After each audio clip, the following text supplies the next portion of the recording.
ለምን ድሮ ደግሞ ተጫዋች ነበር ካሉ ኳስ አዎ ነገሩሽ አዎ እንተኖ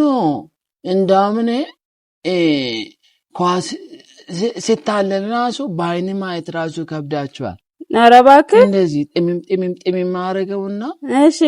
ኪፐሩ ራሱ እንኳን መያዙ ይቅርና በአይኑ ሳይ ነው ጎል ውስጥ የሚከተው ኧረ እባክህ ጎበዝ ነበርክ ማለት ነው እንዶች ነው የምወዱኝ በብዛት ኧረ ከነሱ ጋር ነው የምትጫወተው እንዶች ምን መሰለሽ እሺ የሆነ ጊዜ ተሳሳትኩና ኳስ ከሜዳ ሲጠርዘው እነሱ ጋር ህንድ ሀገር ወረደ ከዚህ ከኢትዮጵያ ህንድ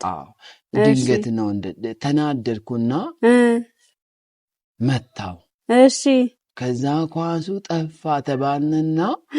2 ቀን አድረን እሺ ተንኮሱ የመታው